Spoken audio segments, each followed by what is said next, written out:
Hello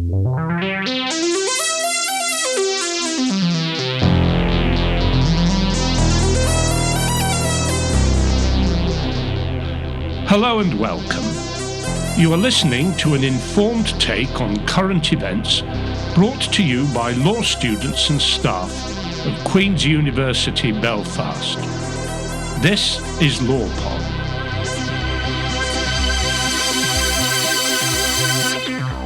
Hello everyone and welcome back to LawPod. My name is Emer Smyth and I'm a master's student in the School of Law. Here at LawPod, we really want to bring you exciting and topical conversations and guests that can share with us their stories and their insights on issues that get us thinking, talking and collaborating.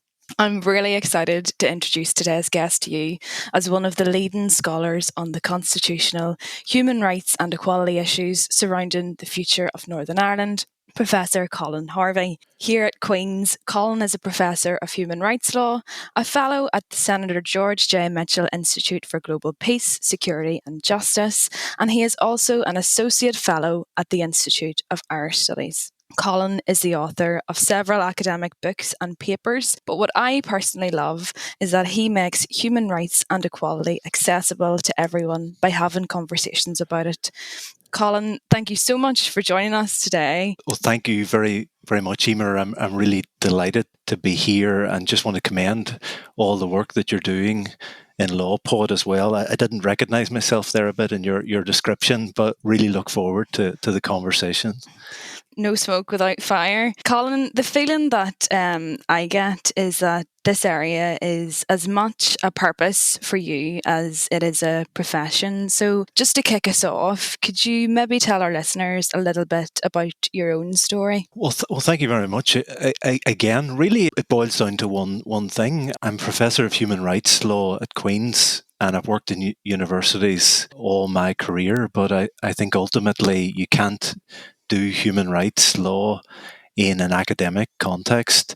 You know, if you work on human rights, it's not something that sits on a bookshelf in the library. It's about how we can work together to think about changing the world for the better so that all those human rights legal standards that we talk about and teach about and research on, that they're actually meaningful as well in the real world. So I've really been very, very privileged throughout my academic career to work very closely with civil society organisations and human rights NGOs. And I've also served on the Northern Ireland Human Rights Commission as well, was involved in the drafting the Bill of Rights advice to the British government. So really it's a sense that you can't just do human rights law in the abstract. It's about making those human rights standards meaningful in the real world and working and collaborating with others in order to achieve that objective, both locally and globally. I think that's where it really has the potential to actually drive change and to reach people when you meet them where they're at and you're bringing those conversations aside from the books and the articles, which are of course important, but I think people really respond to that. Just because we're talking about what's led you here, I guess in terms of even the history of the island that we're on at the moment, often history here it's disputed territory, maybe pivoting along ethno-religious lines, and we've often grown up with conflicting interpretations of what should be remembered, commemorated or forgotten. But what we do know and what isn't disputed is that people voted in favour of the Good Friday Agreement in both jurisdictions on this island.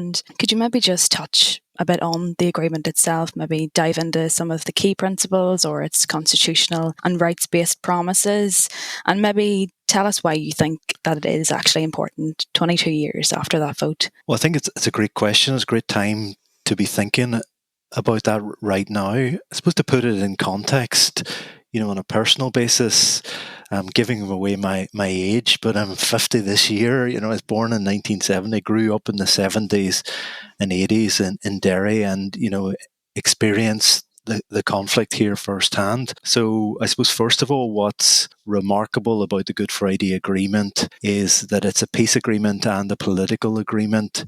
And although there have been many problems and challenges and nothing is ever perfect, It has brought us a measure of stability and peace in this society, for which I think many people are really very grateful. I think the other thing to keep in mind about the Good Friday Agreement is that it was agreed and endorsed on the island of Ireland. In other words, people of the island were asked to endorse it and overwhelmingly did so in both parts of the island. So it carries that sense of robust democratic legitimacy. It's also very interesting that the agreement approached the problems of Northern Ireland in a multi-stranded way. You'll be aware of, the three strands. Strand 1 dealing with Northern Ireland, Strand 2 dealing with the island of Ireland, Strand 3 east-west. And so why that's important is it recognised that in order to reach some kind of agreement in this society, the canvas needed to be broadened.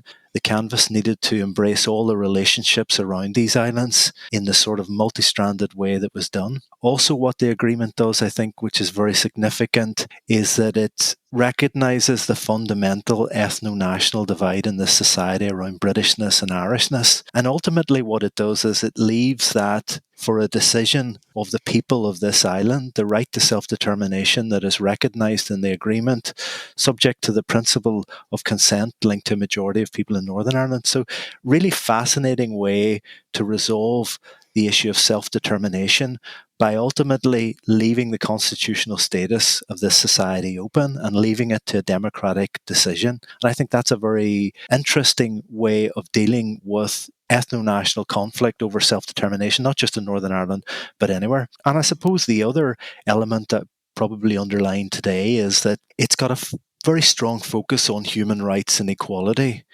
And I think there's an element of the Good Friday Agreement that resonates very strongly with the global human rights movement.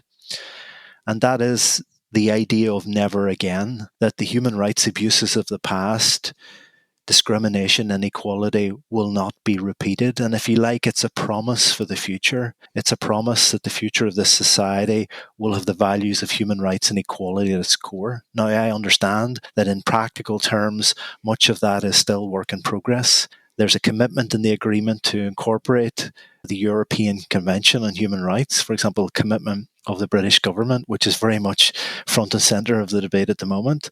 The Northern Ireland Human Rights Commission was established via the agreement, and there are other human rights and equality measures there, including responsibilities on the Irish government. There's a joint committee on human rights on the island of Ireland, which has been very important in the last few years in relation to Brexit, but I wonder how many people are really very aware of that. And also something that hasn't happened. The agreement anticipated that there would be a Bill of Rights for Northern Ireland, something that would send a strong signal here into the world that there's genuinely been a new beginning for rights and equality. Now, that hasn't happened.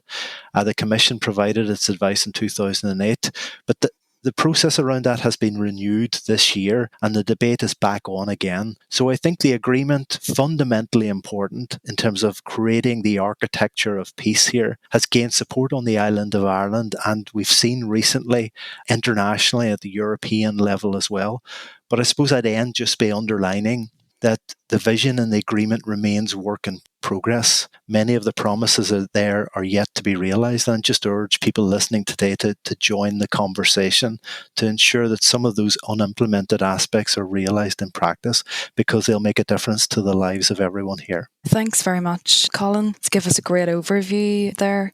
Just on the Bill of Rights, why is it increasingly essential that we would have a Bill of Rights? What would it give us that we don't have? Well, I think, again, just to put it in context, the agreement, my view is the agreement did anticipate a Bill of Rights for this society.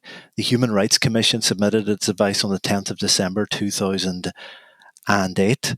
And I think the idea was that we would have a vision of human rights that built on the European Convention on Human Rights and went further. This year, the New Decade, New Approach document really confirmed an agreement to establish an ad hoc committee in the Assembly. So there's a Bill of Rights committee in the Assembly at the moment, and your listeners might be interested to know that they're actually running a consultation exercise as well now. So there's an opportunity to join in.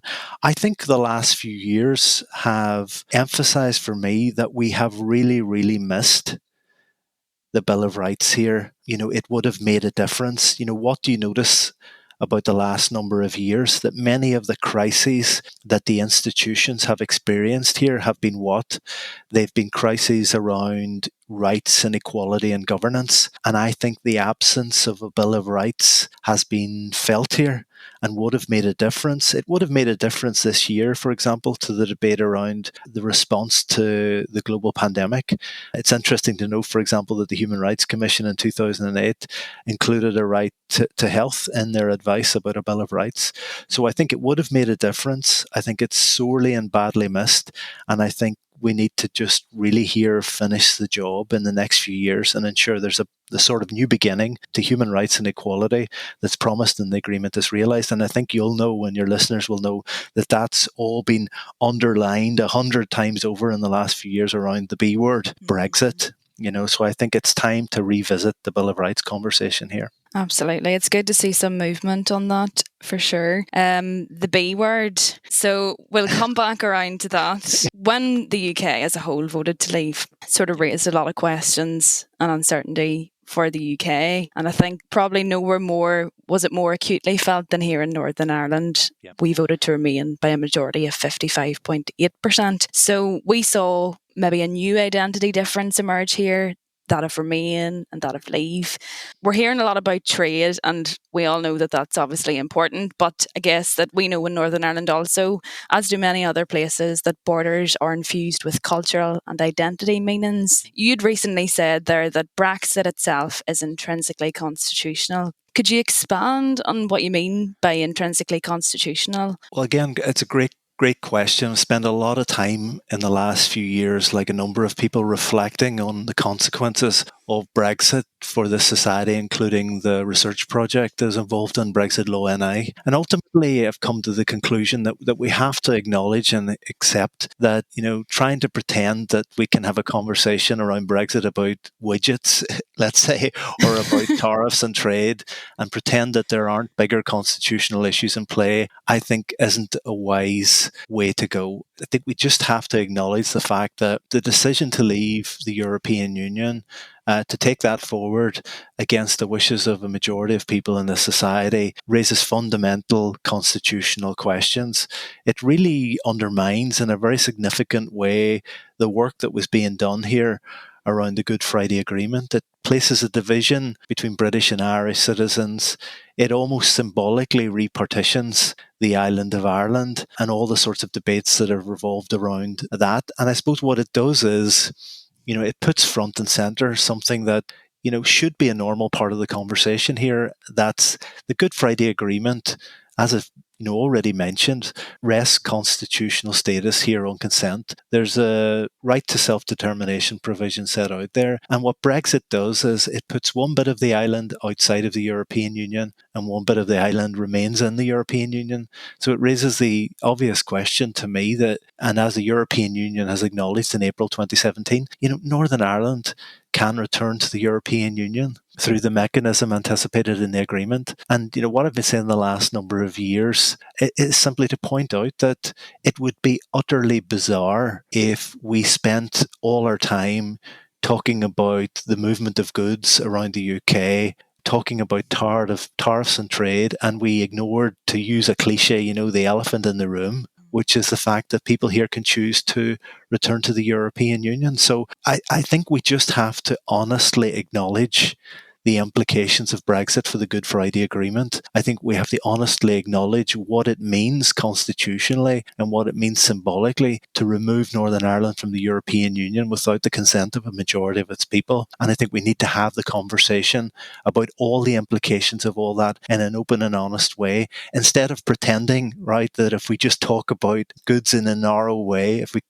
simply talk about tariffs and trade, if we simply talk about customs arrangements, people will pretend not to notice that there are wider constitutional issues in play. So that's in a very long way of saying I think we need to have the constitutional conversation, recognising that there are fundamentally different views about the approaches to it. Absolutely. The border was sort of catapulted into the limelight, as an unintended consequence of Brexit, and people became quite acutely aware then of what this actually means for Northern Ireland. Yeah, absolutely. Yeah, I think that's, to me, as what's been striking in the last couple of years is that, a lot of what we're saying, Emer, we're not sitting here making this up. What's interesting is there seems to be a lack of awareness about what was in the agreement and what was legislated for, in domestic law through the Northern Ireland Act, the changes to the Irish Constitution that emerged. And that in some ways, this should just be a rather boring, normal conversation here. And I suppose it's probably a bit revealing about the deeply divided nature of society we live in, that in some senses, for many people, it isn't, but I think we need to honestly and openly talk about that and address it, because if, I think what we've learned from here and this society in the past is that dialogue, open and honest dialogue, is the only credible, sustainable way forward. There's a real strength in being able to sort of have those conversations, but there's more to it than it being a conversation that's driven by historical sort of ties. I think it's very grounded in the present, in that it's a way forward. We have the framework there, we have the Good Friday Agreement. We can actually take this forward and make Northern Ireland a better society for everybody. I think that's absolutely right. Ultimately what we're talking about is how we're going to share the island in the future, given the consequences of Brexit, and how we're going to share these islands in the future. I think that language, people have different views about that language, but I think it's useful. And, the reality is that we're going to have to share the space, but that Brexit opens up new ways of thinking about how we talk about that.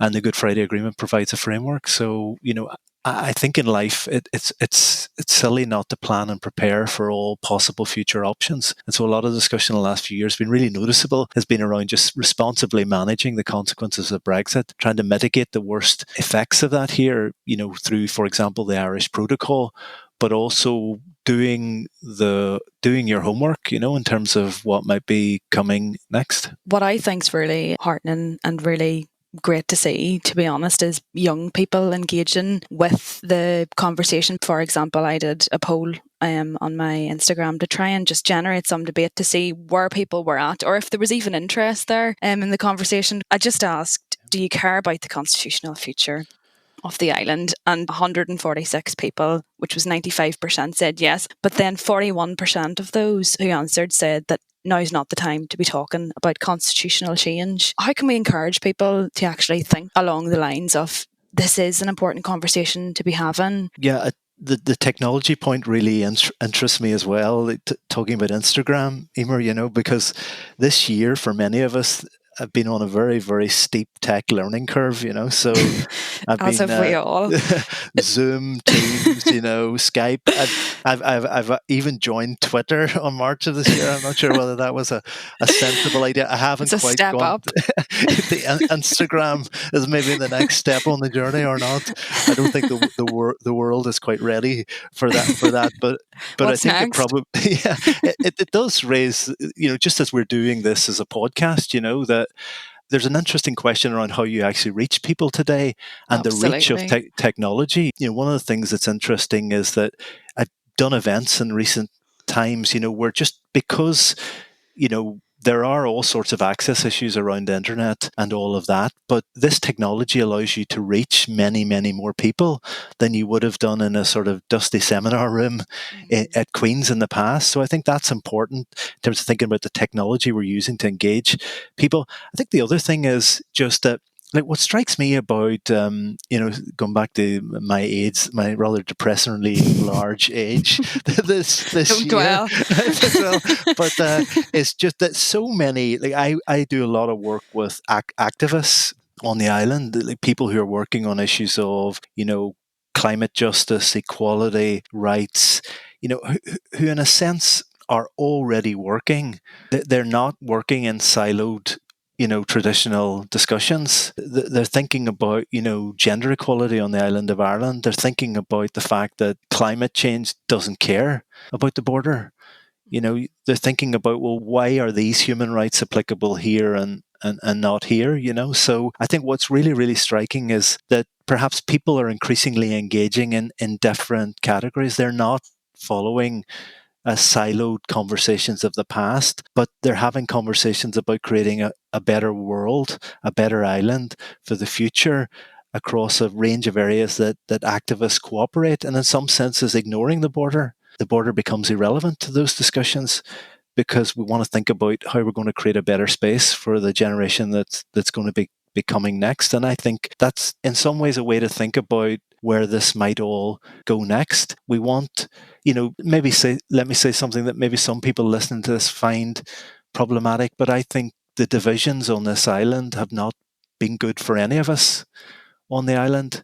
And I think the conversation about how we share it in the future has to be anchored in equality, social justice, human rights, and climate justice, because the current arrangements, Emer, don't work. What's been clear in the last few years, this isn't working, and we need to get better. But if we're going to get better, it has to be framed by some of the values that really a younger generation are active and working on to try and promote and achieve change. I think sometimes there can be definitely sort of a benefit in having less history and more future in it, and that you do want all people in the conversation. You don't want to create a better future just for yourself and for nobody else. And, I'll just sit over there with all my rights and I'm not that worried about yours.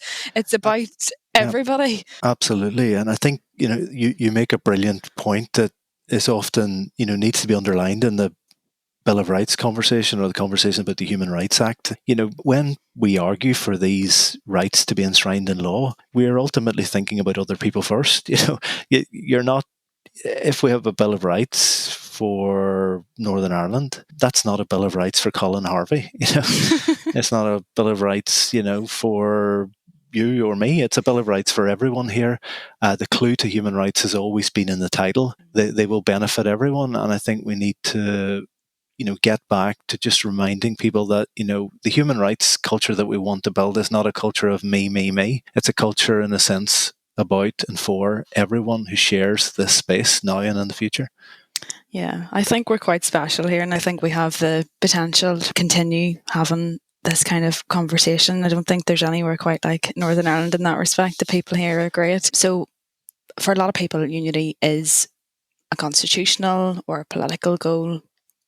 And as we've said there, we do want to see a society where human rights is stronger for everyone. And you can understand why people would be thinking, what's going to happen to my unionist identity if we have a United Ireland?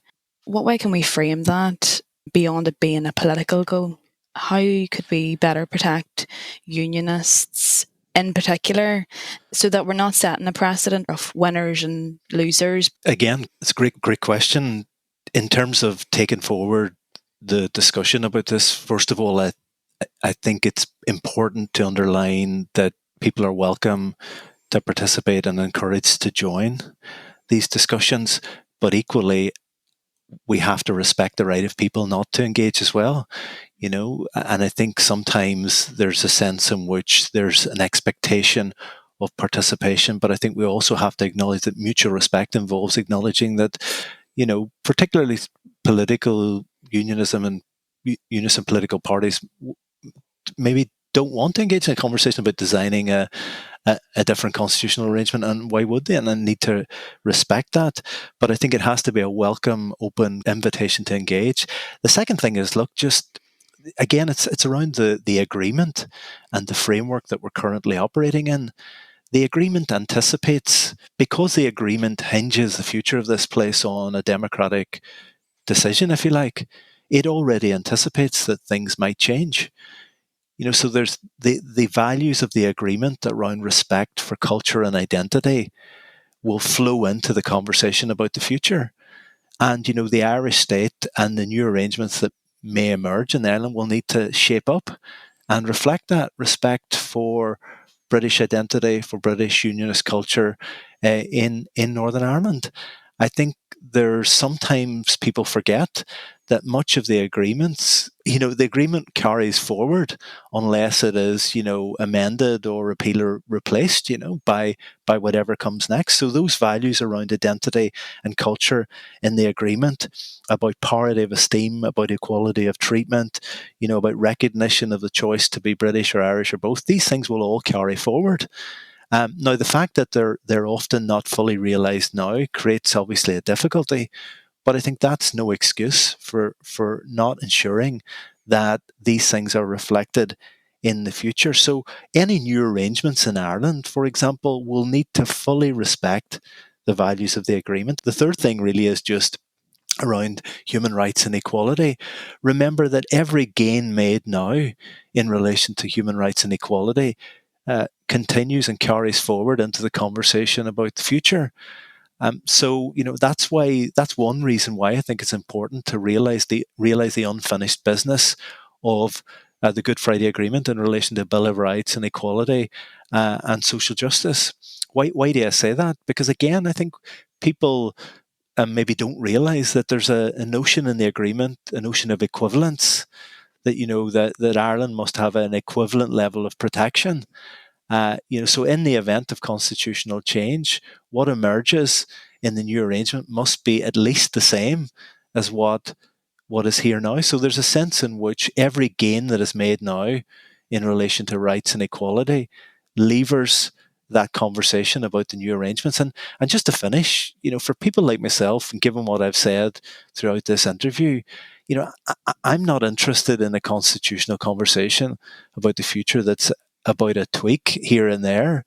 I think we need to use this opportunity to have a more transformative discussion about new constitutional arrangements that reflect a commitment to do things differently in the next 100 years on this island, recognizing that the last 100 years, particularly in the north, have been, disastrous for many people. So we have to learn those lessons, make the conversation transformative, make sure we don't repeat the mistakes of the past, acknowledge on all sides on this island that we have hurt each other, and to not do that again.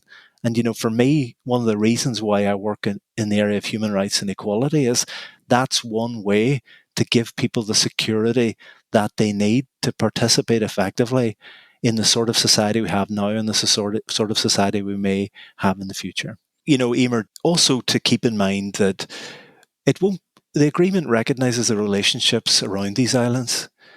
And so whatever happens on this island, there are going to have to be, and there will be, strong relationships around these islands. The institutions of the agreement, the British Irish Council, the British Irish Intergovernmental Conference, will go forward, and will provide important forums for discussion and debate.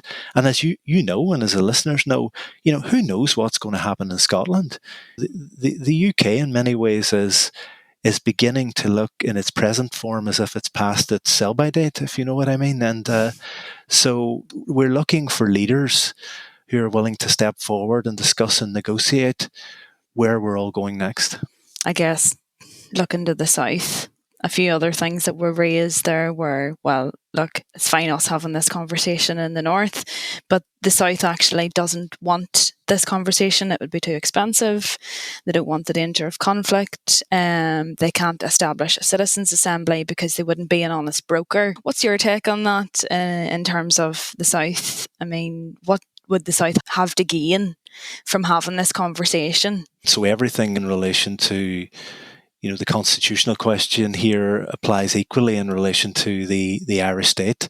You'll know that the Irish constitution was amended, and there's essentially a constitutional obligation, if you like, on the Irish state and the Irish government to do the necessary work of planning and preparing. In my view, I think I hear this argument, it often emerges, but all the polling evidence that's been done in the last few years still indicates a comfortable majority in the south for a united Ireland.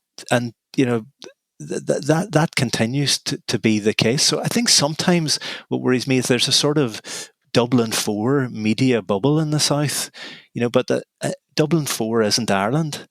And you see a consistent majority of people indicating support. That's not to say that there aren't problems, but I think majority support.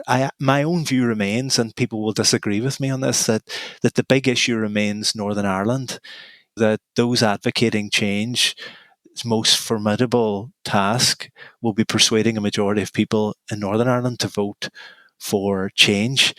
I suppose the other element of that is my own view is, and people will have a different view on this, is that we've been involved in a 100-year exercise in avoiding each other on the island and constitutional avoidance.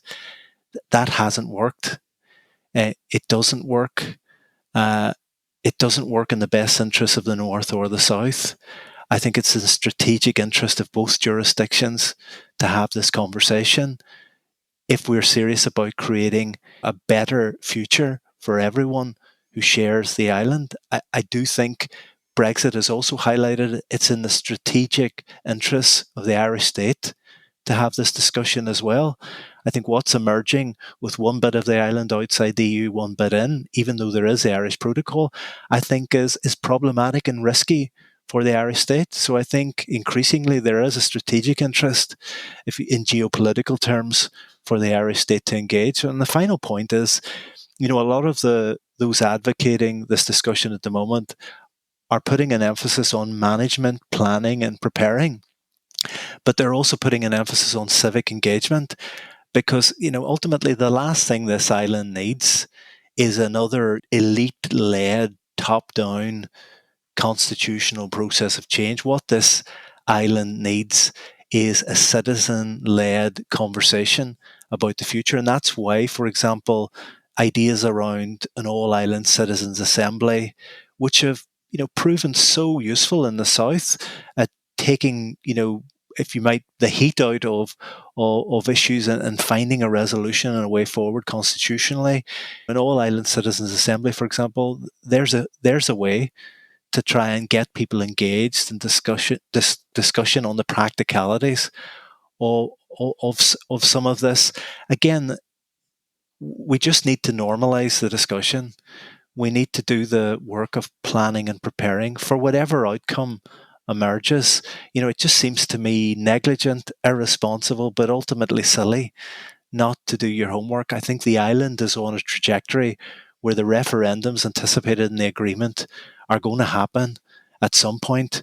And it just seems to me, given the lessons we've learned from the Brexit shambles, that we do not want to repeat that on the island of Ireland, in my view. I guess in many ways with Brexit, people felt, hold on, I didn't actually realise what I was voting for. And that's not really the situation that you would want to be in again. You would like people to feel comfortable, whatever way you want to vote or whatever your opinion. It's a brilliant point. I agree entirely. My view on this is that you need to do the preparation so that when people enter whatever voting booth, virtual or real, they are going into, that they are clear what they're voting for or against, that the question is clear, that the proposals for the future are clear, that people know what they're agreeing with or disagreeing with. But we're only going to get to that point if we show the leadership, if we take responsibility for doing the work. And I think at the moment there's a particular onus on those advocating, a change outcome to do that work. But also I think those, for example, who want to make the case for remaining in the UK really need to do the work as well as to why that is the more attractive option in the context of what's emerging in a post-Brexit context, So I don't think there's room for complacency on any side of the argument, but it seems to me, as Peter Robinson and others made clear, it just seems to me like he's talked about border poll deniers, and I think he's right. I think it just seems silly not to do the work of preparation now. You'd said there about the engagement that we were having on this island and that it's in the strategic interest of the South. What about the EU? You'd written a paper on this as well with Mark Bassett. And in that paper, one of the main things really that stood out was that for Northern Ireland, if we were to rejoin the Republic, that would actually result in automatic rejoining of the EU. So, we know that the EU had a really profound role here in Northern Ireland, practically and symbolically in terms of the border. It gave us the space to maybe have some sort of a joint identity also. But do you think that Northern Ireland would have a better human rights framework as part of a unified Ireland in the EU than it did as part of the UK in the EU? If you want to think about it your listeners to think about it. When we re-enter a time at which we can move around, we're not just living in a virtual world. The journey that we take from, let's say, Belfast or Derry to Dublin, you're taking a journey into the European Union, and when you return home that evening or the next day, you're leaving the European Union.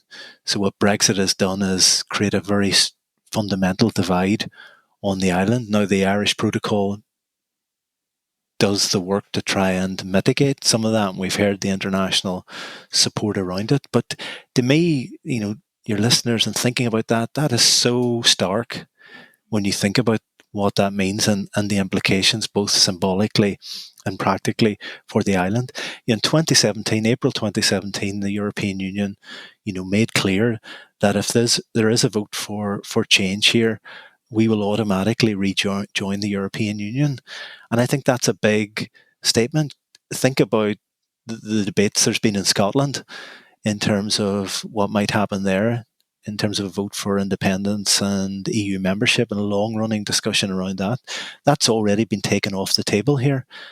Also think about the fact that the protocol, there's provision for the Assembly in 2024 to vote on the alignment provisions of the protocol in relation to the island. And, it seems to me just a bit weird, right? This may just be me being slightly strange myself, but it just seems weird that we're going to have a situation here where in a few years' time, the Assembly will get to keep or not the alignment provisions. And yet we have if you want to use a milk analogy, we have the full fat, rather than semi-skimmed, we have the full fat milk option of returning, but nobody wants to talk about it, which seems to me unnerving about the society that we live in, that people aren't prepared to say that. And the final thing, you've talked about the future. I think many people, and it's clear in discussions that I've been having, many people are simply thinking that for the sorts of values that we're talking about in the future, Ireland's not ideal, not perfect. What's happening on this island isn't ideal or perfect, and there are fundamental flaws. But that they look at Brexit Britain, they look at the hostile environment policies, they look at what people are talking about in terms of human rights and equality, and they're worried and concerned. And I suppose ultimately the discussion is increasingly pivoting around the idea that we would all be better off on this island with new constitutional arrangements underpinned by the sorts of values that we've talked about, and that many people are worried about following Boris and co off into the wilderness with their, antipathy to some of the values that we're talking about. So yes, I think the conversation about constitutional change here, intriguingly now, becomes a different conversation about rejoining a transnational, pluralist peace project that is not without its flaws, right? I've been a long-standing critic of aspects of the European Union, but it's a commitment to lifting your head and being engaged in the world, being engaged in the region that we live in, and being committed to fundamental values that have underpinned the peace process here. And I just think that changes the dynamic fundamentally about this conversation. But really end where I started my rather long answer here, is that the reason people want to think about sharing the island is that we don't want a future of shared misery on the island. They're engaged in it because they think we could share it better, we can do better. The last 100 years, particularly in Northern Ireland, have not been good for people here, and that we can do so much better. So let's talk about it. Thanks very much for that. I actually think that for all the trials and tribulations, it's quite exciting to be alive at this time and to be able to be a part of something. Not when you've just turned 50 this year. Well, I mean, landmark.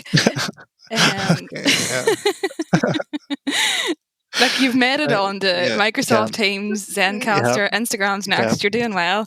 Okay, excellent. On talking about things.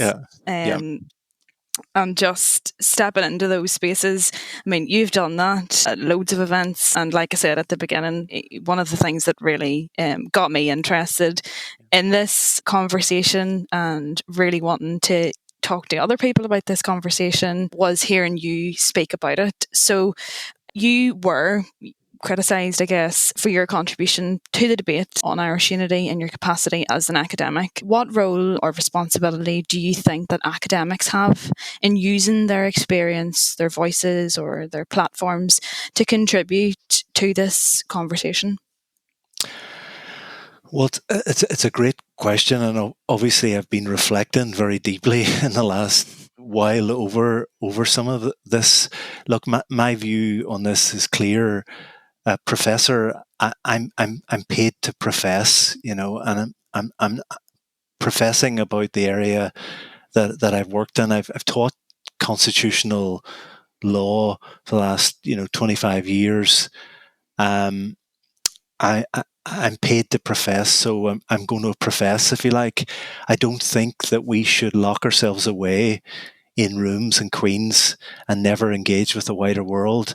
I think we have a responsibility to engage in an accessible way using whatever vehicles are available there to communicate what are essentially often complex and difficult ideas and engage with people around them and to try and promote discussion and debate, even about difficult and what will be perceived as controversial issues. And I've always done that, and I just will keep doing it. There's no point being engaged in human rights and sitting in a library. Engaged in human rights, I'm engaged in constitutionalism because ultimately I started off wanting to change the world and I still want to do that. I suppose I've been thinking a lot about this. Like, just to put it in context, and like, people will have seen some of the social media stuff, but in the last couple of years I've had political parties being engaged here at Queen's about me. I've been called every expletive that I'm currently aware of on social media over the course of the last 18 months. And I've had a variety of other things happen to me. And I'll be very, very candid with LawPod today. It's had professional consequences in terms of my work and career as well. And that would give anybody pause for thought. But I'm really very determined to keep on going. I think there's a responsibility which I feel weighs upon me very, very heavily to engage publicly in these discussions. But just to underline in a boring way that everything we're talking about, Emer, today, we're not making this up. It's anchored in the Good Friday Agreement, a document that was endorsed on this island, that's underpinned in international law, bilateral agreement, and British-Irish agreement. It's been legislated for domestically in the Northern Ireland Act and in the Irish Constitution. People may not be aware of much of that, and I think that needs to be addressed. But what's been really striking to me, even in the language that we're using today and using publicly, is that, I've tried to be careful in talking about preparing and planning and managing responsibly a process of change that is anticipated in those documents and that may be happening. And I think I have a responsibility, both as an academic, but as somebody who lives in this society and wants to participate in this society, is to stand up and to say that out loud. Sometimes people throw the kitchen sink and everything else at you, but you just dust yourself off and keep going. And if it gives anybody else on this society, on this island, internationally, the courage to do the same. And I've had people sort of come up to me and say, quietly, that has given them confidence to engage in these discussions. I think it's my responsibility to do that as an active participant in this society. I would encourage others to join in. And just finally, I'm going to, with LawPod today, just make a plea to people listening to this and people in politics in Northern Ireland, is that if you would like to talk to me, reach out. I am available on the variety of platforms that I mentioned earlier, virtually at the moment, to engage. Don't necessarily sit down and pen a letter to my boss about me. Come and talk to me. I will talk to anyone about the issues that we've discussed today. I want this to be an open and inclusive conversation. I think we have to plan for the future. And please, please, please join in, get in contact, and I'll sit down virtually and discuss and engage with you. Instagram to be confirmed. Colin, I'm thanks. not going there. You say that, but not ruling anything out. I'm not ruling anything out. Thanks a million, Colin. I think you've encouraged probably more people than we'll ever actually be able to tell you. I have a few quick fire questions, just one word or one sentence answers, just 5 questions. This is completely unfair. I know, unprepared, but those are the best answers. Yeah. What does Northern Ireland need more of? One word or one sentence? Northern Ireland needs a Bill of Rights. Great. What's something that you once took for granted that you value now? That's a good question. I don't know. In terms of in the current global health pandemic, has made us all reflect about everything we taken for granted. I suppose at the moment, just basic human contact. What's the one question that you ask yourself the most? Do I want to keep on doing this? What is the best advice you've ever received, heard, or given? Stay in your own track. That's great. What I mean by that is, look, there's all sorts of things in life that will knock you off your path. Don't be comparing yourself to other people. Don't get distracted. Know what your purpose is. Know what your path is. I do a lot of running. Done a few marathons in the last few years. Never thought I'd do that. Just stay in your own track. Great advice, and I try to follow it. Brilliant, thank you. Lastly then, as this is LawPod, if you had to create a law that everyone else in the world had to follow, what would it be? I think respect for the international human rights framework in its entirety to be meaningful in the lives of everyone on our shared planet, would be ideal. So the rule would be, practical implementation and enforcement in a meaningful way of the international human rights framework to make a meaningful difference to the lives of everyone on our shared planet. Amazing. Colin, thanks a million for giving us your time today. Oh, thank you. I know that I've really enjoyed the conversation. I hope you have as well. And I know that our listeners will also really enjoy it too. Thank you, Emer. Thank you very much. You have been listening to LawPod, an informed take on current events brought to you by the law students and staff at Queen's University Belfast. LawPod is funded by the Queen's University Law School. Please follow us on Twitter and Instagram at QUB LawPod. For more information, you can also visit our website, lawpod.org, and please have a look in the show notes for more information about the topics covered today. You can find us on iTunes, Spotify, or anywhere else you get your podcasts. Thanks for listening. This was LawPod.